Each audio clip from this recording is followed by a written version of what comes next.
Hello everyone. In case you're watching me for the first time, my name is Vimoh. This is my channel. This is where I talk about religion, atheism, and Indian culture. And I want to talk about something very specific today, and this is equal parts a critique of religious behavior and a critique of an unsatisfactory way in which atheists react to it.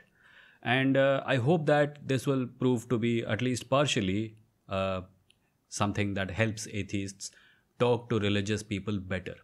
And it has to do with one very common question and one very unsatisfactory answer that we give to religious people when they speak with us. And I think we need to do better on this account. Some time ago, someone came on my live stream and asked me, why do people follow gurus, babas, and spiritual masters?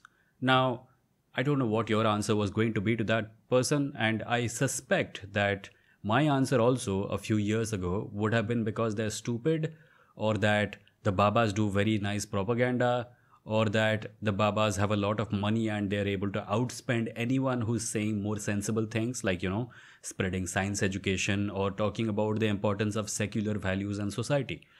But I think we need to go deeper. All of those things are true, by the way, but I think we also need to go deeper into this topic and realize something very important about all this. Because I think it has to do with the way human beings are. Because of the way we are going to by default always going to look for the answer to one question. It may very well be a meaningless question, but we are still going to look for an answer to that question. And that question is, what is the meaning of life? Why am I here? What am I supposed to do now that I am here? The way I answered that person a week ago that I wanted to reshare here, because I think this is an important point, is that we all have that question. We are all looking for the answer to what is the meaning of life? What is the meaning of me? Who am I? Why am I here? What am I supposed to do? That's one question, by the way, even though it is framed in multiple ways. This is a question that every human being has. We all look for purpose in life. Some of us find purpose in books and literature and fun and entertainment. Some of us find purpose in social work and politics and things like that. Some of us become academically inclined. But those are all answers that different people find to that very same question. The question is always the same. Why am I here? What am I supposed to do? What is the meaning of all this? And I think the reason people go for babas and gurus and spiritual masters is because they offer an answer. They offer an answer. Think about this and try to remember this. The reason people go for these people is because they offer an answer. Even to a skeptical mind, a person who's offering an answer has more value than someone who denies the question's importance. Life for most people is hard. We don't have a lot of time to engage very deeply with this question. No one has the time to go on an odyssey in life in order to find out what purpose is or why life exists or why we are here. So most people in life usually bump around in the darkness a number of times before coming to some kind of conclusion about what life is and what it's supposed to mean, and most people never do, because they just don't have the time or the patience or the inclination to go look for that answer. But that question does not die inside them. Even people who don't ask this question, even people who don't ask, why am I here, keep wondering why they are here. Maybe they don't ask it because they think it's a stupid question. Sometimes people find the answer to this question in the form of the religion that their family follows. They don't have to do anything. There is a big box that is handed to them from their parents, and they say, this box has everything. It has the answer to the question where you came from. It has the answer to the question, what are you supposed to do? It has the answer to the question, who are you? It has the answer to every possible existential question that you naturally have in your mind. You just have to open the box and accept everything that is in it. Some people grow up and find that that box does not suffice, but they still have the question, so they find a spiritual guru or a master or a baba who's either kind of sort of associated with that religion already. This helps build credibility. Or someone who is kind of outside it. You will find that a lot of babas say, bhul jao scriptures, the scriptures have nothing. The true meaning of the scriptures is this. So every time someone is just about to give up on the question, every time someone is just about to give up on the idea that their religion does have the answer to the things that they are looking for, they get a little tantalizing glimpse at something that a Baba is offering.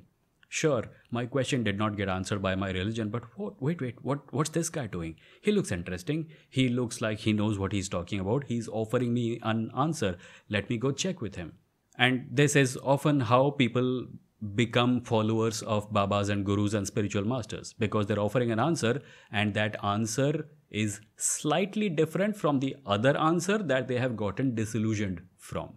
Now, the problem with this approach, obviously, I don't even think I need to break this down, is that if a person does not have an answer, then they are also not going to be able to tell if the answer that is being given to them is true or not. If I don't know math and someone comes and says 2 plus 2 equals 5, I have no way to know if they're telling the truth. I have to learn math in order to tell the difference between 2 plus 2 equals 5 and 2 plus 2 equals 4.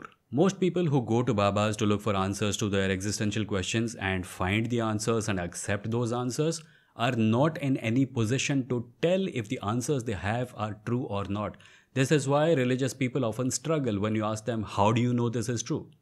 The only thing they can fall back on is that the Baba told me. Why would he lie to me? Why would they tell me a lie in response to this question that is very, very, very important to me? There is no way to know if the answers are true. So when people find a Baba, most of the trust that they put on the Baba is based on cosmetics. It's based on appearances. This is why you find a lot of Babas follow mostly the same template. There are robes, there are long beards, there is the appearance of wisdom that is created by society in general. You think of a guru and the image that comes to your mind is a constructed one. It is repeated so often, so many times, that if I type an Indian wise man into an AI art generator, it too will give me something similar to it. It will give me some kind of robes, a little hair, closed eyes, some kind of tilak and stuff like that. So mostly you have a person who's looking for an answer, and you have a person who's claiming to give an answer, and the person who's claiming to give an answer has one thing going for them: appearance and, to a certain degree, an ability to communicate well. So compare this to the answers they get from atheists who talk about atheism, or secular minded people. They ask, what is the meaning of life? Why am I here? What should I do? What is the point of all this? And we tell them there is no meaning. Either we tell them that, or we tell them meaning is whatever you make of it. I'm not trying to comment on whether the answer we give them is a good answer or not. I'm trying to comment on how unsatisfactory it must feel to them when they get this answer from us. And I think this is something we need to keep in mind when we are talking to religious people. I think that when we are responding to questions about purpose and meaning in life and the universe, we need to understand that the default answer we provide to them might actually end up pushing them in the general direction of a Baba. We need to handle this question with more care. We need to handle this question with a more deep understanding of how humans work. If someone is finding a satisfactory answer in one source, but that satisfactory answer is satisfactory only for emotional reasons and has literally nothing to do with reality, then our bland answer might actually end up pushing them deeper into the oasis created by that satisfactory answer. I go to a Baba, the Baba gave me this nice sounding answer. I met an atheist, he told me the Baba is a liar. I asked him what is the meaning of life, he told me there is no meaning. What does he know? I will go back to the Baba and I will donate more money to the Baba. Now, you may argue that that person was never going to leave the Baba in any case, but I don't think that is true. I have been doing my live stream for a couple of years now, and I feel that a lot of people do double down on their emotional positions on matters like this. But I think if we handled this particular question better, if we had something to offer them, then we might actually succeed at least in making them think twice before closing their eyes and accepting what the Baba says without question the next time. That's it for this video. If you liked it, please click the like button and subscribe to the channel. If you haven't, I am an Indian atheist, and on this channel I post about Indian atheism or atheism in India and the importance of secular values in society. Thank you.